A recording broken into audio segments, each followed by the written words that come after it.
Hello everyone, how are you. Welcome back to our channel.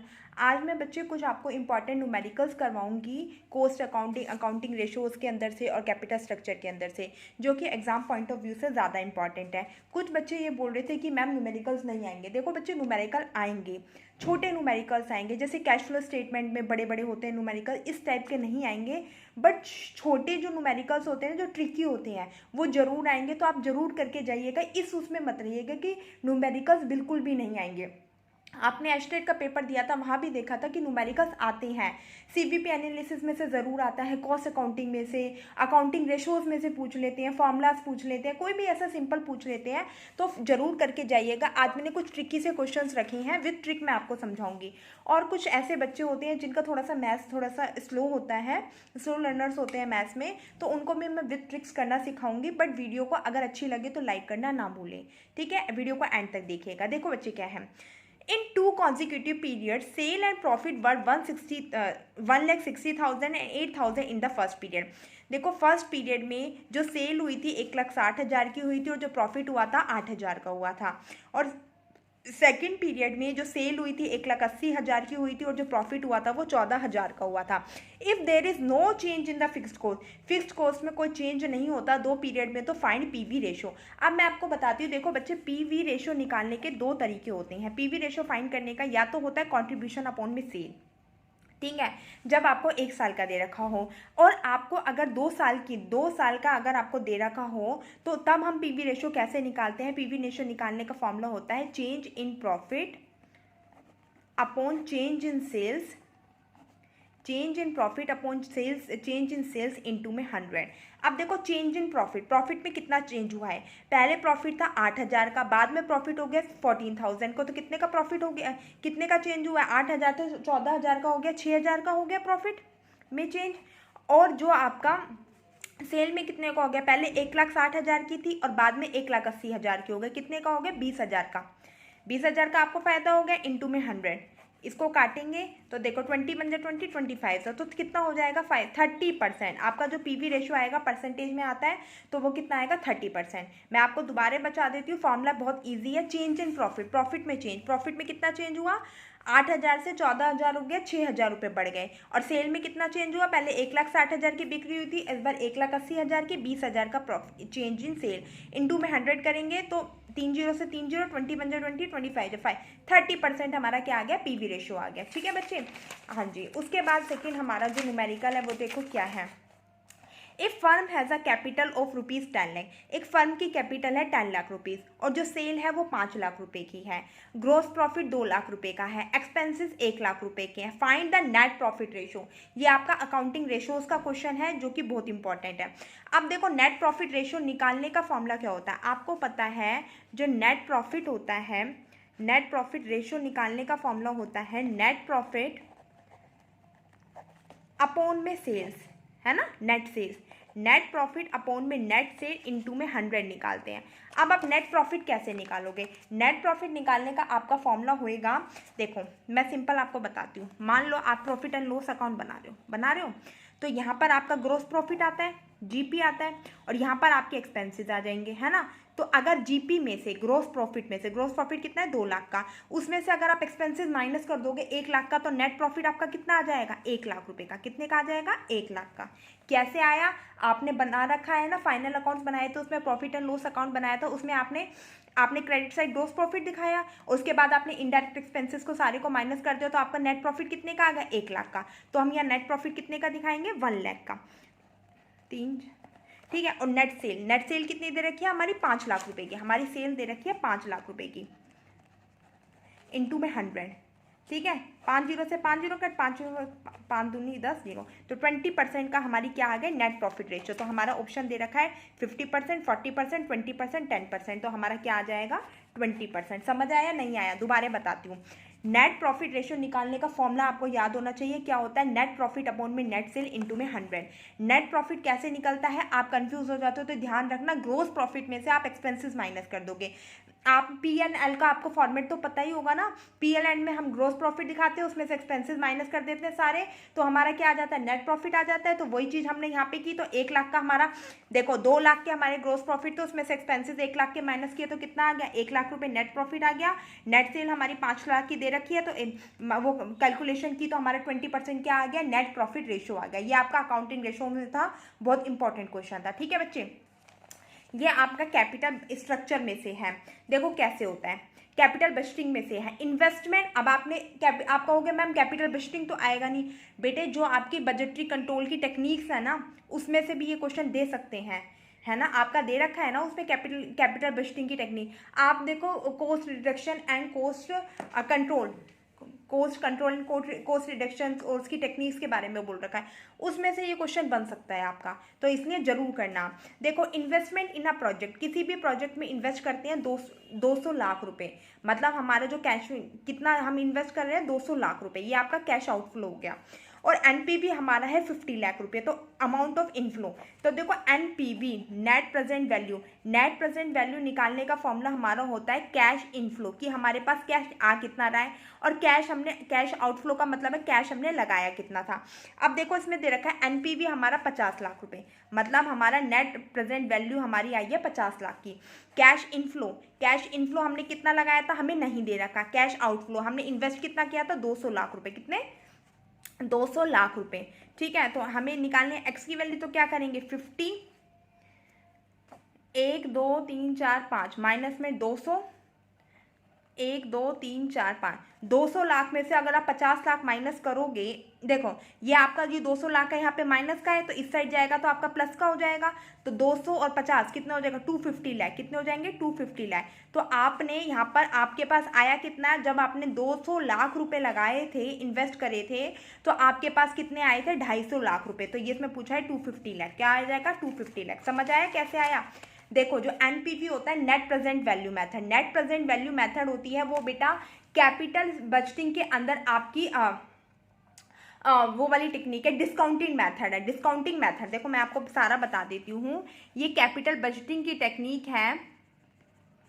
इसमें आपकी दो होती है, एक तो डिस्काउंटेड आती है और एक होती है नॉन डिस्काउंटेड। ठीक है, डिस्काउंटेड के अंदर 4 आती है, एनपीवी आती है, सेकेंड आपकी प्रॉफिटेबिलिटी इंडेक्स आता है, थर्ड आपका इंटरनल रेट ऑफ रिटर्न आता है, चौथा आपका आता है डिस्काउंट पे बैक पीरियड। क्या आता है, डिस्काउंट पे बैक पीरियड। समझ आया क्या आती है, दोबारा बोल रही हूँ। जो डिस्काउंटेड मेथड है आपका वो टाइम वैल्यू ऑफ मनी को कंसीडर करता है। कैपिटल बजटिंग के अंदर discounted method time value of money को कंसीडर करके चलता है। इसके अंदर 4 टेक्निक्स आती है, net present value, profitability index, internal rate of return और डिस्काउंटेड पे बैक पीरियड। और जो नॉन डिस्काउंटिंग है इसके अंदर 2 आती है, एक तो आती है average rate of return method आता है और दूसरा आता है पे बैक पीरियड मेथड। पे बैक पीरियड मेथड में कुछ कमियां थी, उसकी वजह से ही डिस्काउंट पे बैक पीरियड मेथड आया था। अब आप कहोगे मैम पे बैक पीरियड मेथड में क्या कमी थी, तो पे बैक पीरियड मेथड में ये कमी थी कि वो बोलता है कि कैश यूनिफॉर्म होता है, मतलब हर साल बराबर कैश होता है, बट ऐसा तो नहीं, कैश में तो फ्लक्चुएट होता रहता है। तो उस कमी को दूर करने के लिए जो डिस्काउंटेड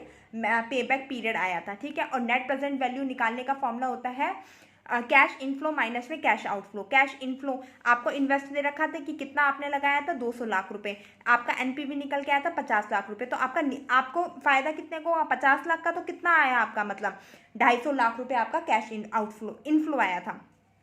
अच्छा बच्चे एक बात और इसी में मैं आपको बता देती हूँ कि जो एनपीवी होता है ना, अगर एनपीवी इज ग्रेटर देन 0, अगर आपका नेट प्रेजेंट वैल्यू जो है वो 0 से ज़्यादा निकल के आती है तो वो आपका पॉजिटिव होता है और उसको आप एक्सेप्ट करते हो। क्या करते हो, एक्सेप्ट करते हो। अगर एनपीवी आपका लेस देन 0 निकल के आता है तो उसको आप एक्सेप्ट नहीं करोगे, और एनपीवी अगर 0 निकल के आता है तो आपकी मर्जी होती है कि यू कैन एक्सेप्ट और नेग्लेक्ट। ठीक है, पर एनपीवी अगर 0 से ज़्यादा निकल के आता है तो वो पॉजिटिव होता है, वो अच्छा होता है कि मतलब आपके पास जितना आपने इन्वेस्ट किया उससे ज़्यादा आपको निकल कर आ रहा है। ये बहुत इंपॉर्टेंट है। आप लिमिटेड सिलेबस मत पढ़िएगा, एचपीएससी बहुत टफ पैटर्न से बेटा एग्ज़ाम बनाता है। मैं आपको बता रही हूँ, सजेस्ट कर रही हूँ, क्योंकि मुझे पता है कुछ बच्चे हैं लिमिटेड देखा, अच्छा ये दे रखा है बस इतना पढ़ लिया, इतना इनफ पढ़ने से नहीं होगा एग्जाम। अगर एग्जाम क्रैक करना है तो आपको बहुत डीप में जाना पड़ेगा। और ये क्वेश्चन मैं जो लाई हूँ बहुत डीप से निकल के लाई हूँ, और मैं विथ ट्रिक आपको समझा रही हूँ कि कैसे निकल के आता है और कैसे क्या है। ठीक है बच्चे, उसके बाद जो 4th क्वेश्चन है वो देखो, वो है अकाउंटिंग रेशोज में से। अब देखो क्या कहता है, करंट एसेट्स है आपकी 20 लाख की, करंट लाइबिलिटीज़ है आपकी 10 लाख की, स्टॉक है आपका 2 लाख का, और आपको लिक्विड रेशो निकालना है। सबसे पहले तो लिक्विड रेशो बेटा क्या होता है, जो लिक्विड रेशो होता है वो लिक्विडिटी रेशोज का पार्ट है, जो आपकी शॉर्ट टर्म सॉल्वेंसी को बताता है कि शॉर्ट टर्म में आप अपनी जो करंट ऑब्लिगेशन है उसको फुलफिल करने के लिए एबल है या नहीं है। इसलिए हम क्या निकालते हैं, लिक्विडिटी रेशोज को फाइंड आउट करते हैं। दोबारा बता रही हूँ, लिक्विडिटी रेशोज को फाइंड आउट करने का क्या एम होता है कि जो शॉर्ट टर्म ऑब्लिगेशंस हैं उसके लिए कंपनी एबल है उनको फुलफिल करने के लिए नहीं है। ठीक है, उसके अंदर अब हमारा लिक्विड रेशो निकालने का हमारा फॉर्मूला होता है लिक्विड असेट्स अपॉन में करंट लाइबिलिटी। ठीक है, लिक्विड असेट्स अपॉन में करंट लाइबिलिटी होता है। अब मैं आपको बता देती हूँ, देखो करंट असेट्स, आप कहोगे मैम लिक्विड असेट्स कैसी होती है, तो लिक्विड असेट्स निकालने का फॉर्मूला होता है बेटा, करंट असेट्स में से स्टॉक माइनस कर देते हैं और माइनस कर देते हैं प्रीपेड एक्सपेंसेस माइनस कर देते हैं और नीचे करंट लाइबिलिटी। अब आप कहोगे कि मैडम इसमें से माइनस क्यों की है स्टॉक और प्रीपेड एक्सपेंसेस, बेटा क्यों करते हैं, देखो लिक्विडिटी का मतलब ये होता है कि हम कैश में कितनी जल्दी कन्वर्ट कर सकते हैं, अपनी करंट असेट्स को हम कैश में कितनी जल्दी कन्वर्ट कर सकते हैं। अब मान लीजिए आपकी कंपनी में स्टॉक रखा हुआ है, बेटा वो तो ये तो नहीं है कि जितना आपके पास स्टॉक है वो एट अ टाइम में आपका बिक जाएगा। आज आपको पैसे की जरूरत है तो एट अ टाइम अपने स्टॉक को बेच सकते हो, नहीं हो सकता है ना। तो इसलिए जब हमें लिक्विड रेशो फाइंड आउट करना होता है तो लिक्विड असेट्स निकालने के लिए हम अपनी करंट असेट्स में से स्टॉक को, प्रीपेड एक्सपेंसेस को माइनस कर देते हैं, क्योंकि इनकी जो लिक्विडिटी टाइम होता है वो थोड़ा ज़्यादा होता है और हमें लिक्विडिटी रेशो में एट द टाइम निकालना होता है। ठीक है बच्चे, तो देखो लिक्विड रेशो, अब हमें लिक्विड रेशो निकालना है करंट असेट्स हमारी कितनी दे रखी है 20 लाख की, 20 1 2 3 4 5 माइनस स्टॉक दे रखा है 2 लाख का। ठीक है, करंट लाइबिलिटी हमारी दे रखी है 10 लाख की।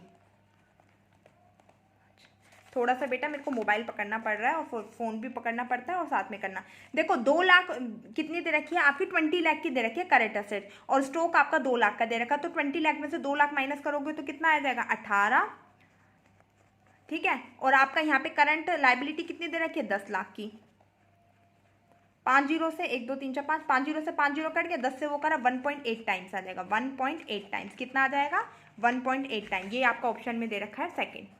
समझ आ गया क्या कहा है मैंने, लिक्विड रेशो क्यों फाइंड आउट करते हैं, शॉर्ट टर्म ऑब्लिगेशन ये देखने के लिए कि is it company able to fulfil their current obligation और नॉट। Current short term solvency ratio भी इसे बोला जाता है कि कंपनी अपनी करंट लाइबिलिटी, कंपनी के पास इतनी लिक्विड एसेट्स हैं कि वो अपनी करंट लाइबिलिटी को फुलफिल कर सकती है या नहीं कर सकती। ठीक है, अब मैंने लिक्विड रेशो में करंट एसेट्स में से स्टॉक को क्यों माइनस किया जाता है, क्यों प्रीपेड एक्सपेंसेस को माइनस किया जाता है, क्योंकि इनकी लिक्विडिटी जो टाइम होता है वो थोड़ा ज़्यादा होता है, इसलिए हम इसको माइनस करते हैं। और उसका फॉर्मूला क्या होता है, करंट एसेट्स में से स्टॉक को माइनस करो, प्रीपेड एक्सपेंसेस को माइनस करो, करंट लाइबिलिटी से डिवाइड करो, आपका लिक्विड रेशो इजी निकल के आ जाएगा, कोई प्रॉब्लम नहीं होगा। रटना नहीं है, करना है, समझना है। मैडम बैठी है, कुछ भी हो तो पूछ लेना। मैथ्स वालों के लिए बता रही हूँ जिसको थोड़ी सी भी दिक्कत होती है।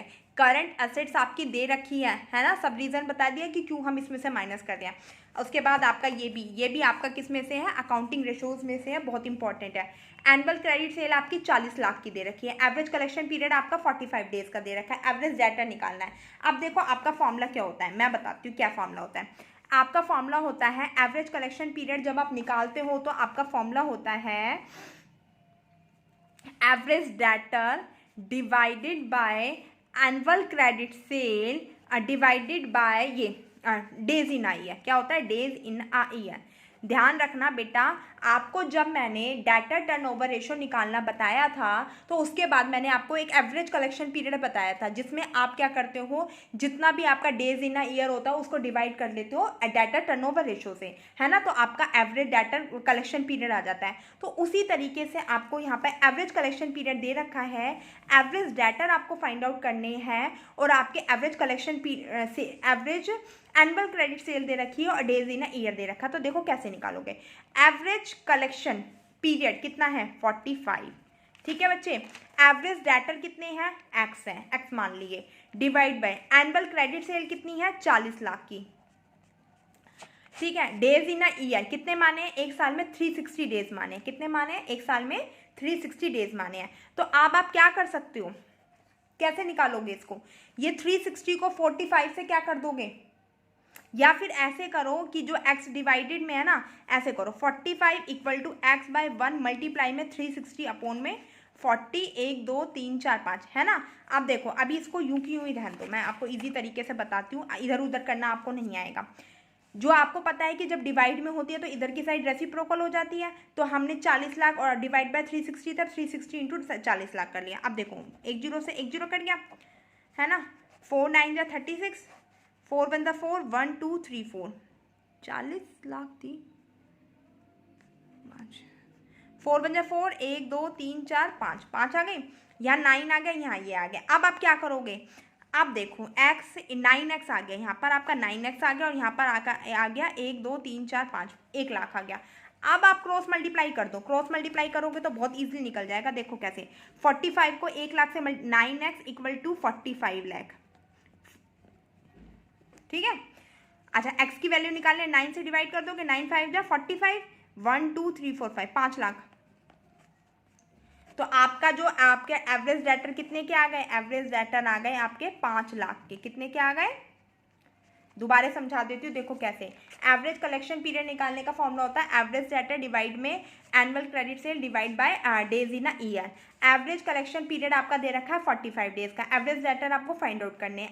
एनुअल क्रेडिट सेल आपकी दे रखी है 40 लाख की, 40 लाख की है। अरे यार 4 लाख की है, मैं दोबारा मतलब दिमाग ऐसा हो जाता है कई बार, 4 लाख की है, 4 लाख की है ना। एक जीरो से एक जीरो कर ले, 1 2 3 4, 1 2 3 4, सॉरी बेटा, सॉरी सॉरी सॉरी, एक एक्स्ट्रा जीरो लगा रही हूँ, पता नहीं दिमाग कहाँ है। यहाँ 10,000 आ गया, तो यहाँ 45,000 आ गया, तो यहाँ आ गया 50,000। कितना आ गया, 50,000। ध्यान रखना बच्चे, 50,000 है, एक्स्ट्रा जीरो लगा रही हूँ एक, है ना। तो देखो कैसे, एवरेज कलेक्शन पीरियड 45 का है, एवरेज डेटर है आपका x माना, और एनुअल क्रेडिट सेल आपकी कितने की है, 4 लाख रुपए की, है ना। और डेज कितने मानने हैं आपको, 360। 45 equal to x divided by इतना, है ना। अब आप देखो कैसे करोगे, आप पहले यहाँ पे क्रॉस मल्टीप्लाई करके डिवाइड से मल्टीप्लाई में कर लो। 45 equal to x multiply 360 divided by 4 lakh. अब आपने एक जीरो से एक जीरो कर दिया, 4 9 से 36, 4 बन जाए तो 9 अपॉन में 10,000 आ जाएगा। अब इसको मल्टीप्लाई करो, 9 को x से करोगे 9x, नीचे 10,000, 10,000 को 45 से करोगे 4,50,000, 4,50,000 को अगर आप 9 से डिवाइड करोगे तो कितना आएगा, 50,000 आ जाएगा। ईजी है कि नहीं है, दोबारा एक बार करके देख लेना। वो मैडम ने एक एक्स्ट्रा जीरो लगा दी थी इसलिए इतनी कटिंग हो गई, ये मत कहना मैम को आता नहीं है, ठीक है। नहीं, कहने में बच्चे टाइम नहीं लगाते, कह देते हैं, बिल्कुल एक सेकंड नहीं लगाएंगे। मैडम ने तो बिल्कुल ऐसे घोंच बना दिया, घोंच तो बना दिया। वो थोड़ा सा ऐसे होता है बेटा, क्या होता है कि ये ना फ़ोन पकड़ना पड़ता है एक हाथ से और एक हाथ से करना पड़ता है, फिर थोड़ी सी कॉपी भी इधर टेढ़ी मेढ़ी हो रही है, तो इस वजह से थोड़ा प्रॉब्लम हो जाती है। मुझे लग रहा है कि प्रॉब्लम हो रही है मुझे, कल से सब मैनेज कर लेंगे। देखो cost of goods sold, cost of goods sold आपको पता है कैसे निकालते हैं, ये भी आपका बहुत इंपॉर्टेंट क्वेश्चन है। देखो बच्चे, अगर कॉस्ट ऑफ गुड्स सोल्ड आपको डायरेक्ट निकालना आता है तो मैं बताती हूँ, मैं आपको इसमें एक चीज़ जो बताती हूँ। मान low cost of goods sold आपका निकालना आ गया, तो कभी कैसे निकालोगे, ओपनिंग स्टॉक प्लस में परचेज प्लस में डायरेक्ट एक्सपेंसेस माइनस में क्लोजिंग स्टॉक। कैसे निकालोगे, ओपनिंग स्टॉक प्लस में परचेज प्लस में डायरेक्ट एक्सपेंसेस माइनस में क्लोजिंग स्टॉक। इससे भी आपका कॉस्ट ऑफ गुड्स सोल्ड निकलता है ना। अब बट आपका यहाँ इस क्वेश्चन में कॉस्ट ऑफ गुड्स सोल्ड दे रखा है 8,000 का, ग्रोस मार्जिन दे रखा है 5,000 का, रिवेन्यू निकालना है। अब आपको मैं बताऊँ, जो ग्रोस मार्जिन होता है ना, उसको हम कॉन्ट्रीब्यूशन भी बोलते हैं। ग्रोस मार्जिन को हम कॉन्ट्रीब्यूशन मार्जिन भी बोलते हैं। और ग्रोस मार्जिन निकालने का मतलब, ग्रोस मार्जिन का मतलब है ग्रोस प्रॉफिट, और ग्रोस प्रॉफिट निकालने का फॉर्मूला होता है revenue minus cost of goods sold. अब आपको देखो ग्रोस मार्जिन कितना दे रखा है, ग्रोस मार्जिन दे रखा है आपको 5,000 रुपये का। कितने का दे रखा है, 5,000 का। ग्रोस मार्जिन आपको 5,000 का दे रखा है, रिवेन्यू आपको निकालना है, और कॉस्ट ऑफ गुड्स सोल्ड दे रखी है आपकी 8,000 रुपये की, ठीक है बच्चे। एक्स है, आप left hand side equal to right hand side वाला रूल तो जानते हो, यहाँ 8,000 माइनस में, तो यहाँ पे आके 8,000 प्लस में हो जाएंगे, तो 13,000 रुपये आ जाएंगे। ये तो मतलब आपका रिवेन्यू, आपने कितना कॉस्ट ऑफ गुड्स सोल्ड, आपकी जितनी कॉस्ट कितनी थी आपकी सामान की, 8,000 रुपये, उस पर आपने कमाया कितना है, 13,000 रुपये, तो आपको कितने का प्रॉफिट हुआ, 5,000 रुपये का। तो मतलब आपका रिवेन्यू कितना आया, 13,000 का। इसको सिंपल भी अगर आपको फॉर्मूला पता होता ग्रोस मार्जिन निकालने का, तो आप सीधे निकाल लें कि रिवेन्यू में से आप cost of goods sold minus कर दो, क्योंकि हमारा gross margin equal to revenue minus में कॉस्ट ऑफ गुड्स सोल्ड होता है। तो आप खुद ही निकाल लेते कि रिवेन्यू कितने का आएगा, है ना। इसलिए फॉर्मूले को ध्यान रखना, revenue minus cost of goods sold होता है। तो रिवेन्यू कितने का है, 13,000 रुपये कमाए आपने, 8,000 के माल पे 13,000 रुपये कमाए, तो आपको कितने का प्रॉफिट हुआ, 5,000 का प्रॉफिट हुआ। ठीक है।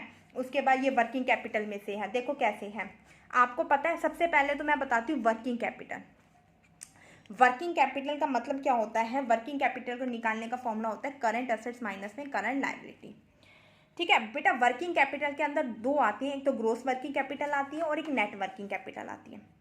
नेट वर्किंग कैपिटल आती है और ग्रोस वर्किंग कैपिटल आती है। ध्यान रखना, जो ग्रोस वर्किंग कैपिटल होता है ना, उसका रिलेशन होता है ओनली करंट एसेट से। किससे होता है, करंट एसेट से। और नेट वर्किंग कैपिटल का रिलेशन होता है करंट एसेट्स माइनस में करंट लायबिलिटी में से। ये मैंने कुछ एक्स्ट्रा आपको नॉलेज दे रही हूँ, आपका वर्किंग कैपिटल का एक अलग से टॉपिक है, इसलिए वर्किंग कैपिटल को हम दो तरीके से फाइंड आउट करते हैं, एक तो ग्रोस वर्किंग कैपिटल और एक net working capital. Gross working capital क्या होती है, हमारे हमेशा ओनली करंट एसेट, और नेट वर्किंग कैपिटल होती है करंट एसेट्स माइनस में करंट लायबिलिटी। ठीक है। अब देखो करंट एसेट्स माइनस में करंट लायबिलिटी होती है। अब करंट एसेट्स कैसे निकालो, ये हमारी कैश एंड बैंक भी करंट एसेट्स है, डेटर भी करंट एसेट्स है, स्टॉक भी करंट एसेट्स है, क्रेडिटर करंट लायबिलिटीज है और बिल्स पेएबल करंट लायबिलिटीज है। तो आप देखो कि आपकी करंट एसेट्स कितनी की हुई, देखो 20,000 और ये कितने की हैं, 1 2 2 लाख और 2,80,000। 2 लाख और 2,80,000 को प्लस करोगे तो कितना आएगा, 4,80,000। 4,80,000 में 20,000 प्लस, तो 5 लाख के 1 2 3 4 5 5 लाख के तो आपके क्या है, करंट एसेट्स हैं। ये तो आपकी करंट एसेट्स हो गई। और करंट लायबिलिटी आपकी कितनी हो गई 1 लाख के आपके क्रेडिटर्स हैं और 50,000 के आपके बीपी है, तो करंट लायबिलिटी हो गई 1,50,000 की। वर्किंग कैपिटल निकालने का फॉर्मूला होता है current assets minus current liability. Current assets कितने की है, 5 लाख की,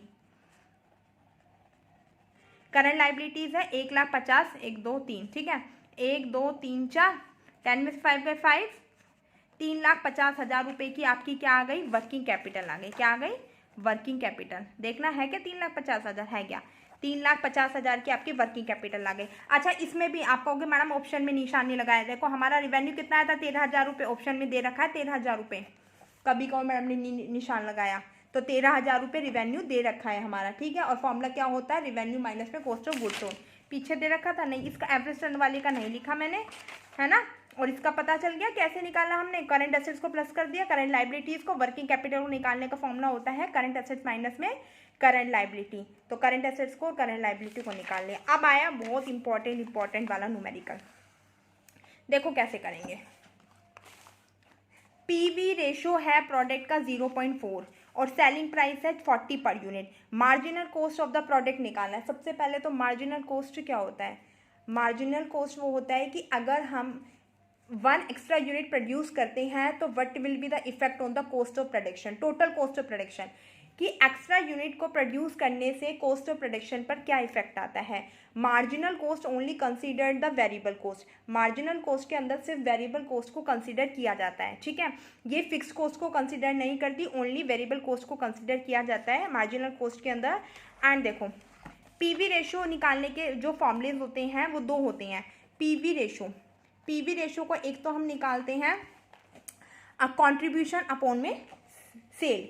अब कंट्रीब्यूशन निकालने का फॉर्मूला क्या होता है, सेल्स माइनस में वेरिएबल कॉस्ट अपॉन में सेल। ठीक है बच्चे, अब देखो आप इसमें कैसे निकालोगे। सबसे पहले तो मैं आपको बताती हूँ कि आप ये कहोगे कि मैम इसमें पीवी रेशो हम क्यों निकाल रहे हैं, क्योंकि हमारा मार्जिनल कॉस्ट, हम अब मार्जिनल कॉस्ट को वेरिएबल कॉस्ट भी कहते हैं और हम इसको डायरेक्ट कॉस्ट भी कहते हैं। ध्यान रखना बच्चे, मार्जिनल कॉस्ट को वेरिएबल कॉस्ट भी कहते हैं और इसको डायरेक्ट कॉस्ट भी कहते हैं। और मार्जिनल कॉस्ट के अंदर वेरिएबल कॉस्ट को कंसीडर किया जाता है, फिक्स कॉस्ट को कंसीडर नहीं किया जाता। और पीवी रेशो जब हम निकालते हैं तो उसके अंदर भी वेरिएबल कॉस्ट आती है, तो PV ratio equal to contribution upon sale होता है। ठीक है, अब देखो पीवी रेशो हमारा कितना दे रखा है, 0.4। कंट्रीब्यूशन में होता है sale minus variable cost. Sale हमारी कितनी है, 40 रुपीज़ की, वेरिएबल कॉस्ट हमें दे नहीं रखी। नीचे सेल हमारी कितने की दे रखी है, 40 रुपीज़ की दे रखी है। 1 मिनट, अब देखो कैसे निकालोगे। आप यहाँ पर क्रॉस मल्टीप्लाई कर लोगे। क्रॉस मल्टीप्लाई करने के बाद 40 को जो 4 से मल्टीप्लाई करोगे तो कितना आएगा, 16। और 40 माइनस में वेरिएबल कॉस्ट। और वेरिएबल कॉस्ट निकालने का फॉर्मूला क्या होएगा, 16, ये 40 प्लस में यहाँ पे माइनस में आ जाएगा, तो 16, 40 में से 16 गए 24 माइनस के यहाँ माइनस का वेरिएबल कॉस्ट है, माइनस के वेरिएबल को माइनस से minus left hand side equal to right hand side कट जाता है, तो वेरिएबल कॉस्ट कितनी आ गई 24। क्या आ गई, वेरिएबल कॉस्ट 24। तो वेरिएबल कॉस्ट 24 आई है, तो डेट्स मीन मार्जिनल कॉस्ट हमारी कितनी आई है, 24 आई है। समझ आया कैसे। जो पीवी दिया हमारा सीवीपी, ये क्वेश्चन हमारा आया सीवीपी एनालिसिस में से, कॉस्ट वॉल्यूम प्रॉफिट एनालिसिस में से आया है, जिसमें हमारा पीवी रेशियो निकालने का फॉर्मूला होता है contribution upon sale, contribution sales minus variable cost, sale is given, variable cost does not given. Variable cost तो हमें फाइंड करनी है, मार्जिनल कॉस्ट मतलब वेरिएबल कॉस्ट, तो ये हम इसमें से निकालेंगे क्रॉस मल्टीप्लाई करके, यहाँ पर हमारा आ जाएगा माइनस से minus left hand side right hand side कट जाता है, तो वेरिएबल कॉस्ट 24 आ गए, डेट्स मीन मार्जिनल कॉस्ट हमारी 24 आई है। ये थे कुछ न्यूमेरिकल्स आपके एग्जाम पॉइंट ऑफ व्यू से बहुत ज़्यादा इंपॉर्टेंट थे। अगर अच्छे लगे हों तो लाइक शेयर और सब्सक्राइब करना ना भूलें। Thank you, have a nice day.